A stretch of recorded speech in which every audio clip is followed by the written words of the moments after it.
Alrighty, everybody. Today I'm going to be going over the exact strategy which has got me a 75% win rate, has got me over 7 figures in funding, has gotten my students funded and paid out. This system is universally applicable and you can use it on any pair, any session, whatever you want. So before we do get into it today, everything you see on this channel is for educational and informational purposes only. Myself and the Blueprint don't provide any financial advice, investment advice, or trading recommendations of any kind. All trading involves significant risk. You could lose more than you invest. Always do your own research and consult a licensed financial professional before making any trading or investment decisions. Now let's get straight into it. So this is what I call the Playbook V2. I've got a V1 of it, but this is a little bit of a refined version, which makes it a whole lot better. So let's get straight into it. I'm kind of just going to draw it out first, and then I'll explain it directly on a chart for you guys as well. So wait for a higher time frame area of interest to get tapped into. For me, my higher time frame can be anything from the daily, the 4-hour, the 1 hour, and even sometimes the 30-minute.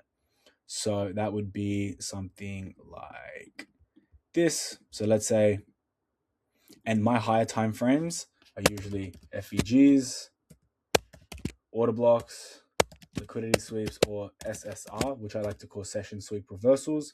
So this is essentially any sweep of a session high or a session low and then a reversal from that point. So we can also call this session high / low. Great. So these are our 4 higher time frames we're going to be using. So wait for our higher time frame area of interest to get tapped into. We can see we're doing that right here. After higher time frame area of interest has been tested, scroll to our lower time frame. So what we're going to do is we're going to scroll to in here. So let's say that we jump to our lower time frame. So basically my lower time frame is going to be anything, as you can see here. I don't necessarily like to use the 30-second, 15-second, 1 second, 5 second too much. I do primarily like to stick to 1, 2, 3, 5, and 15. So what I usually do is I go straight to my 1 minute just because it shows me a lot more information in comparison to the rest of the time frames. But that does not change the validity of the other time frames. You can very much jump to a 3-minute, wait for that one, a 5-minute, a 2-minute, or even a 15-minute, whatever is easier for you. So what you're going to do after we've been tapped in, you're going to wait for a break of structure. So let's just say that this area here is what we've zoomed in onto there. So now what you're going to do is wait for a lower time frame break of structure. So essentially we can see that this was us going down. So this would be my boss. And then you can see we have now broken structure upwards. You can also call this a change of character or a market structure shift. For the sake of this example, I'm going to call it a breaker structure just to keep it super clean and simple. Great. So now we have a breaker structure which aligns with our higher time frame trend. So now what do we need to do? Wait for a lower time frame break. Great. Now wait for a lower time frame area of interest to get tested only after the break of structure is confirmed. So my lower time frame areas of interest are basically going to be the exact same as my higher time frame.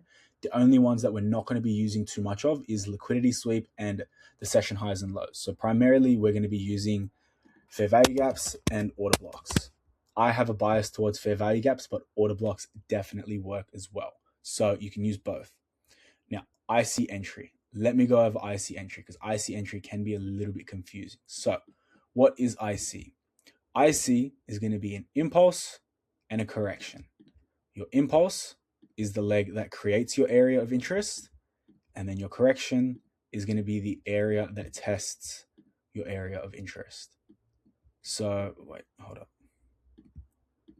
So this is going to create your fair value gap or your order block, and this is essentially just going to be the area that comes back to test it. So this is what I call IC, impulse correction. I'll go over more examples of this in the chart just so you guys can visually have a look and understand how I do work it.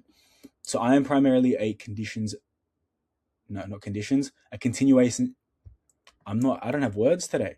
Continuations based trader. So basically what that means is I'm going to be looking for continuations to align with our higher time frame trend and our lower time frame trend. So IC entry. This essentially means we're just going to be buy stopping and sell stopping.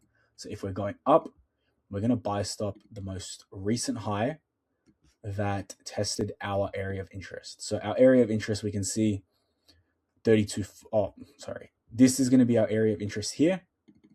So I'm just going to write AOI. Let's say that this was an order block or whatever it is, right? So what you're going to want to do is you're going to want to set this at the high of your correction. So your correction's high is going to be here and the low is going to be here. And then you want to set your stop loss. You can either do it at the bottom of the impulse, bottom of the correction, or below liquidity below. So let's say that this is a 5-minute FVG and there is also a 5-minute order block below, right? If you want, you can just set it at the bottom of the order block, because then you're technically protecting liquidity below. You can also just protect this correction here for a higher risk to reward, or you can just protect the impulse for a higher win rate. So what you're going to want to do, IC entries. IC entries only buy stop and sell stop. You're not buying the gap. You're not waiting for a rejection candle or anything like that. After price comes and tests our area of interest, like I said, I'm a continuations-based trader. I want to see price continue through this high with good momentum and pressure. If we don't happen to continue through this high and we just happen to continue going lower, we never got entered into the trade. But if we just chop around a little bit, come collect more liquidity from here, and then come back into it, then we're good to go. So what we're going to do, you want to set your IC entry, your buy stop or sell stop. In this case, we're going to be doing, in this case, we're going to be doing a buy stop since we're going up. If we were going down, we'd be using a sell stop. So what we're going to do, we're going to set a buy stop up here. And then I usually protect the impulse. And let's say that this area over here is opposing liquidity. So we'll set it right here. So your IC entry, buy stop, sell stop. This is going to be our buy stop. Stop loss at impulse or correction. Our correction has a higher risk to reward. Our impulse has a higher win rate. It depends what you'd like most. It doesn't really matter which one you want to use, but they're both very much valid. And then you want to set your take profit at most recent liquidity or a fixed risk to reward. My system has a fixed risk to reward, which has the highest win rate of usually 1-to-1 or 1-to-1.5, or it is also valid to set it at the most recent liquidity as well. So this is the easiest way I've gotten funded over the last few years. It's the most basic. So what I'm going to do is I'm going to go over a live example during London session, because that is what I trade as of now. And yes, so I'm just going to leave this in the corner. I'm going to reduce the size to 18, slap it in this corner, and then I'm just going to delete all of this. And so you guys know I'm not bullshitting. We're just going to go based off a absolute random point. So let's go to 1 minute. Random bar.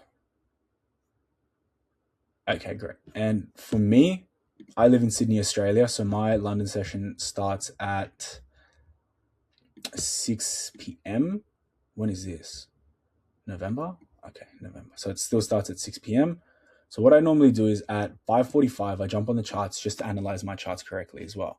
Because then when it's 5:45, I can see, okay, great. What's going on pre-session?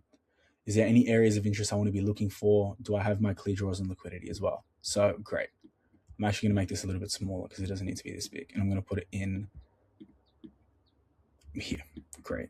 And I'm going to get rid of this too. Great. So now I kind of want to look at my higher time frames. Beautiful. I can see there's a gap here on our 1 hour. I'll label everything out too. Oh, beautiful. That looks good. 1 hour FEG. We can also see there is an opposing gap below. Easy ways for you to identify fair value gaps. Let me move this.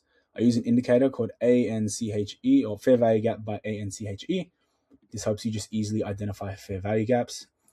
And this is a perfect example of where it won't necessarily identify your fair value gap. If there is an opening gap, as we can see here, your fair value gap won't form. So just understanding what an actual fair value gap looks like is going to help you a lot more than just having this indicator as well. So we can also see we currently are in another 4-hour gap here. So we're kind of in the middle of everything at the moment. So 4 hour, and then this is Asia session high. So this is where our SSR would be. And are we bouncing off anything at the moment? Yes, we certainly are. We can see that we've swept liquidity earlier in the day. And this is Monday that we're coming into. Great. So now what we do, jump to our lower time frames. So this is kind of a golden area for us. What is a golden area, you might be asking? So a golden area is essentially when we're in or we have a shared gap. So let's say, or a shared higher time frame area of interest. So let's say we have an order block aligning with a fair value gap, or let's say we have a fair value gap aligning with a session high or a session low. This is what I'd consider a golden area, just because it's two areas of interest in one. So let's kind of go into it, and I'm going to mark this out as 4-hour FDG long. And then this is our, come on, chief, 4-hour FDG short.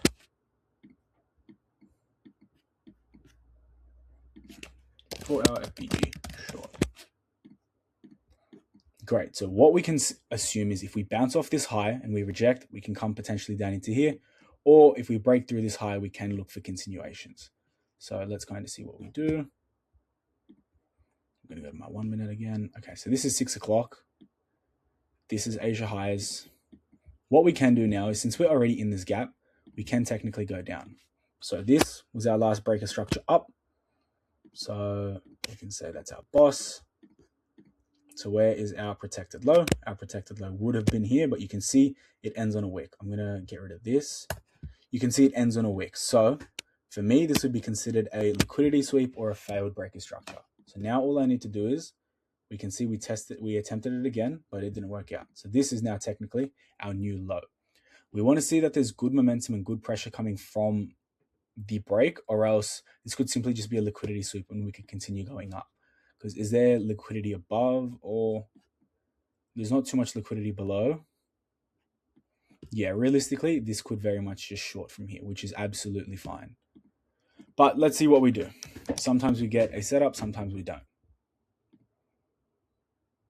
Okay, so you can see we've swept it again. We look to be turning around. Cool. So it just looks like we're chopping at the moment, and that's completely fine. We're not going to have days where we have the best setups at all times, and that is absolutely fine.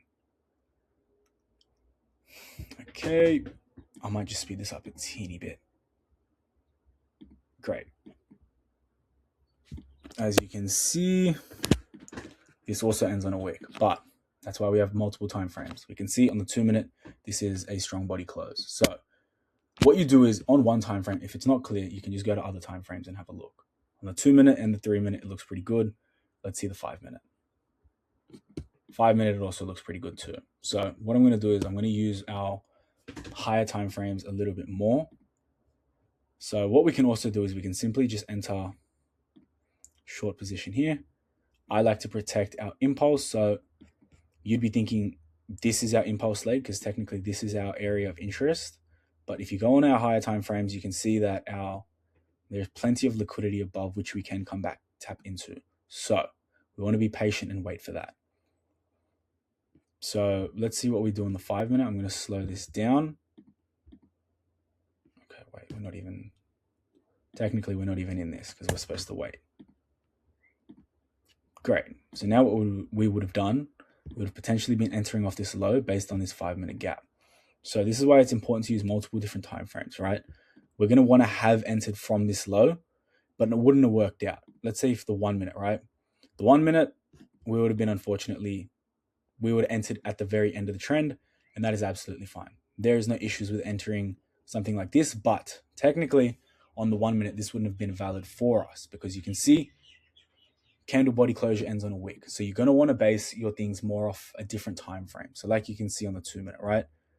You can see if we were basing it on the 2 minute, since we're setting it at the low, the 2 minute candle tested, wait, I'll replay it, make your life easier.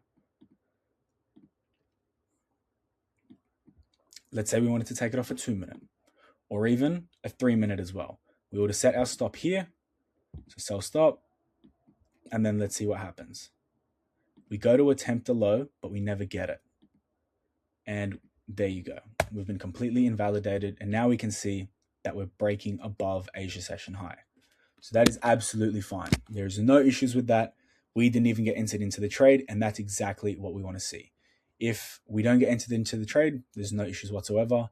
And if you want to look for longs off of this, you potentially can. If you are going to look for longs, you just want to be wary that you are getting a clean break of structure up. Because as you can see, we've got now I wouldn't consider this too much as SSR. I would consider this a break above Asia session. Then what I would want to see, I'd want to see another clean break up, whether that be from here or somewhere else. See, as you can see, this is kind of wicking up and whatnot. So this is not going to be super, super clean. There you go. This is clean. Because as you can see, break a structure up, clean momentum. So now let's say you wanted to take something like this. This still looks a little bit iffy, only because this candle is very long. So let's go have a look at our other time frames. 2 minute doesn't look too great. 3 minute doesn't look too great. 5 minute doesn't look too great. So we're just going to take this just for the sake of the example, just so you guys can kind of see how the system plays out, even if we get entered or not. So let's see how we go. All right, great. There you go. And then it worked out perfectly. So there you go. You can kind of see the continuation model worked out perfectly for us. Oh my God. So there you go. You can kind of see the continuation worked out perfectly for us. And then what are we doing now? We're reacting off this higher time frame 4-hour gap. So what can we do now? We can see that we have our last breaker structure technically came from here. So what you want to do, you can wait for your breaker structure down if we get it. So you might be asking, why haven't I used this area here? That area is considered internal, and it also technically isn't a break just because it's literally the next candle. What I would consider a break is something if this comes down. You guys know what I consider a break. This is a breaker structure for me. I wouldn't just simply use the next candle over. Yeah, now you can kind of see we're chopping at the moment, and this is not something we want to be getting into. So that's completely fine. We hit our dub on the day. We entered, it was here if I'm not wrong. We entered here. We got stopped out here. Oh no, we got taken out here, I think it was. And then we protected a little bit. Protected there actually, yes, I remember. And then we got stopped out right there, 1-to-1. So as you can see, the system works perfectly in London session. I've tested this over multiple years. I've tested this over multiple pairs as well. So it's not just NQ you want to be doing this on. I do live test this basically every single day in my community as well. If you want to come join me, just click the link in my bio. You can come join me there too. And then, yeah, I teach this to all my students as well. They've all gotten paid out. They've all found good success with this too. So let's kind of go over another example. I'm going to do another random bar. Or I'll do something more recent for us. I'll basically go into last week.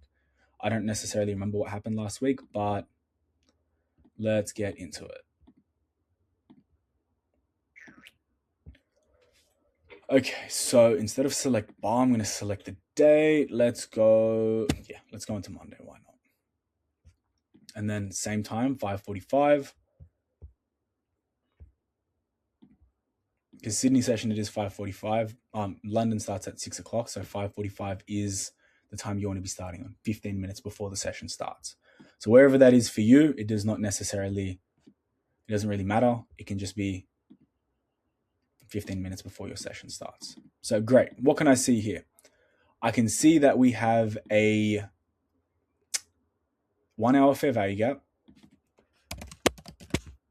And then if I turn my indicator on, I can see that we have Asia session right here. So this is what I'd consider Asia session highs. So what I'm looking for is I'm looking for a sweep of this, so SSR. Now I can turn this off. Where is 6 o'clock? 6 o'clock's right here. Great. So basically what I'm looking for is this also acts kind of as a golden area, right? Because we've got our 1 hour fair value gap. I'm just going to move this here. We've got our 1 hour fair value gap. We've got a Asia high as well. So this, if this area respects, could be a very, very, very good golden area for us. So let's kind of see what we do.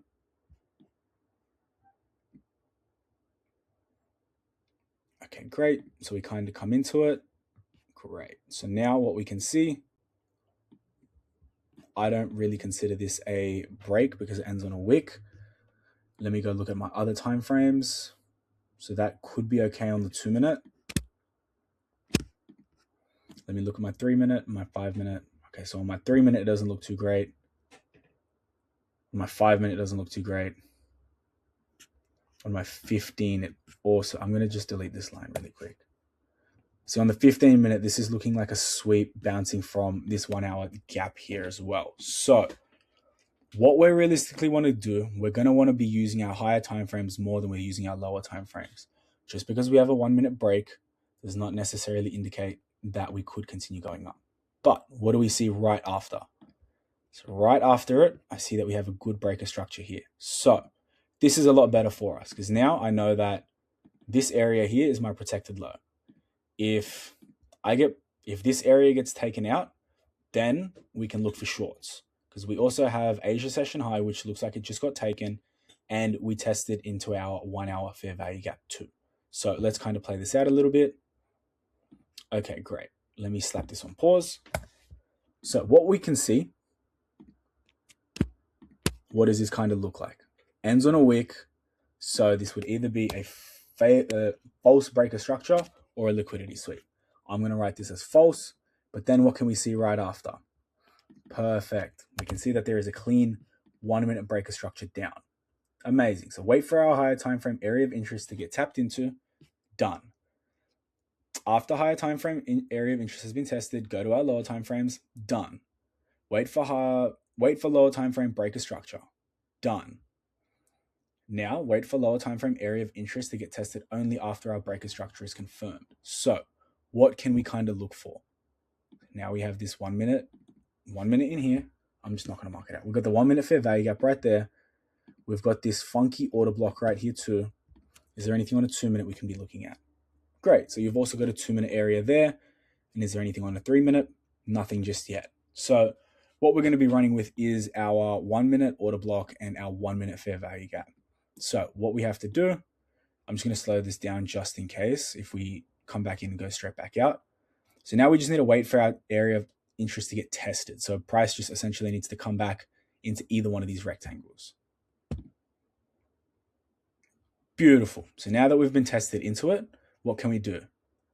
IC entry. So since now we're going down, we wouldn't be using a buy stop, we'd be using a sell stop. So sell stop.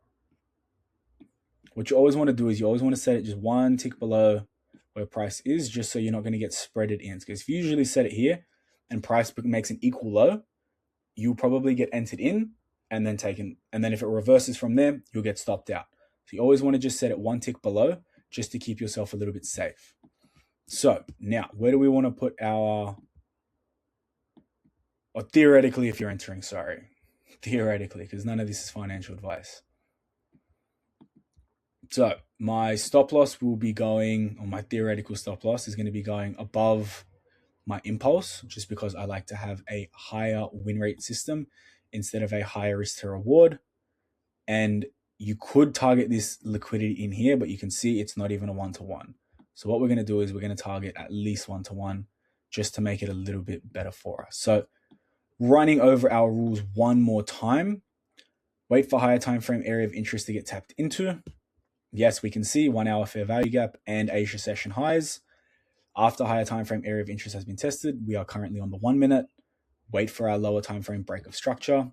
You can see we tried to break structure here, but it's swept, but then we got a good candle body closure down here, not just a wick. So that is good indication for us.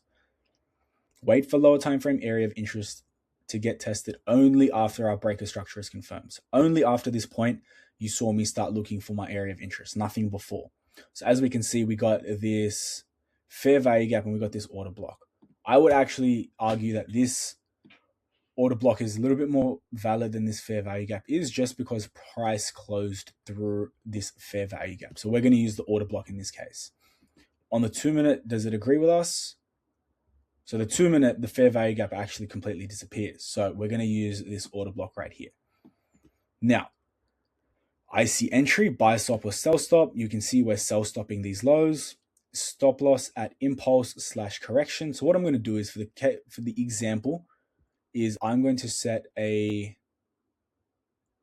this could, see, only reason I don't really like to set correctional stop losses is because if we're so close here and then price goes a little bit up and then it happens to shoot immediately down, we might not get time to completely adjust our order. But whereas if we're setting up all the way here, then if price comes all the way back up here, we're going to know and we're going to have enough time to react to it based off of its reaction all the way back up here.